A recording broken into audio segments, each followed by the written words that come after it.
8 से 9 मई 2025 की मध्य रात्रि को पाकिस्तानी सेना ने सैन्य बुनियादी ढांचे को निशाना बनाने के इरादे से पूरी पश्चिमी सेना पर भारतीय वायु क्षेत्र का कई बार उल्लंघन किया। यही नहीं बल्कि पाकिस्तानी सेना ने नियंत्रण रेखा पर भारी कैलिबर वाले हथियारों से गोलीबारी भी की।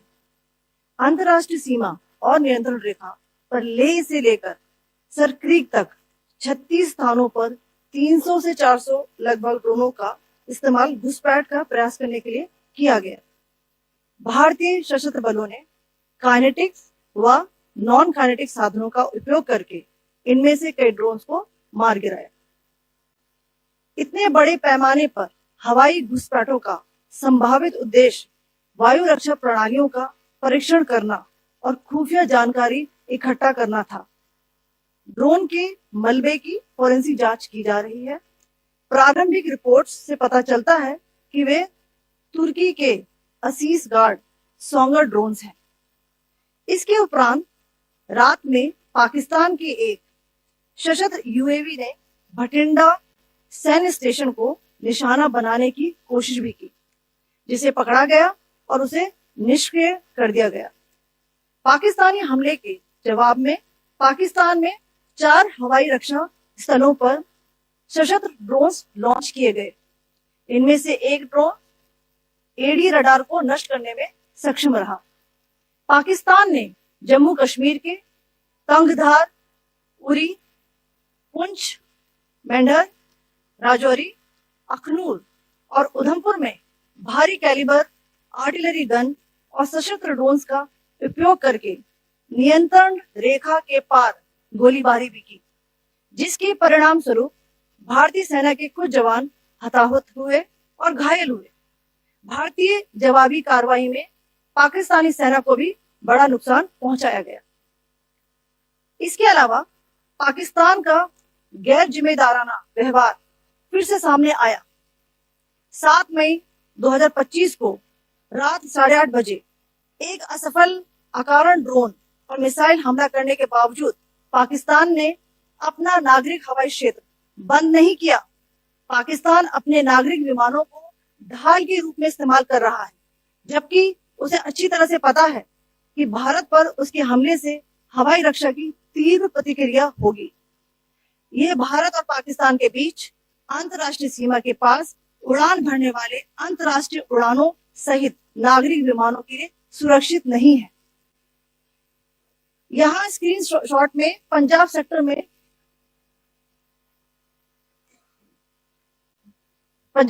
में हाई एयर डिफेंस अलर्ट स्थिति के दौरान एप्लीकेशन फ्लाइट रडार 24 का डेटा दिखाया गया है। जैसा कि आप देख रहे हैं यहाँ पर भारतीय पक्ष का हवाई क्षेत्र घोषित बंद के कारण नागरिक हवाई यातायात से पूरी तरह से रहित है। कराची और लाहौर के बीच के हवाई अड्डे मार्ग पर नागरिक एयरलाइंस उड़ान भर रही है। हाईलाइट किया गया है विमान फ्लाइनेस एविएशन का एयरबस 320, जैसा कि आप यहाँ देख रहे हैं, जो कि शाम को 5:50 बजे दमम से शुरू हुआ और रात को 9:10 बजे लाहौर में उतरा। ये सारा डिटेल्स आप यहाँ देख रहे हैं, ये डिटेल्स यहाँ लिखा हुआ है। Can you see this?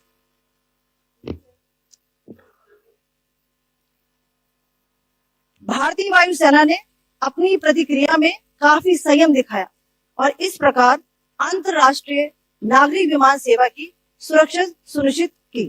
धन्यवाद। जय Hind. So, good afternoon to you all. On the intervening night of 8th-9th May 2025, Pakistan military carried out multiple violations of Indian airspace along the entire western border with an intent to target military infrastructure. Pakistan military also resorted to firing of heavy caliber weapons along the line of control. Along the international border and line of control, drone intrusions were attempted from Leh to Sarkreek at 36 locations with approximately 300 to 400 drones. Indian Armed Forces brought down a number of these drones using kinetic and non-kinetic means. The possible purpose of these large-scale aerial intrusions were to test the AD systems and gather intelligence. Forensic examination of the drone debris is being undertaken. Preliminary reports suggest them to be of Aziz Guard Songa drone of Turkey.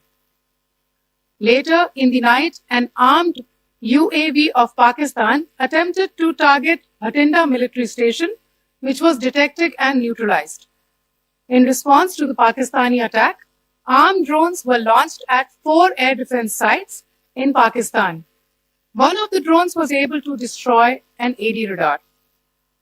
Pakistan also carried out artillery shelling across the line of control using heavy caliber artillery guns and armed drones at Tanghar, Uri, Poonch, Mendhar, Rajouri, Akhnur, and Udhampur in Jammu and Kashmir area, which resulted in some losses and injuries to Indian Army personnel.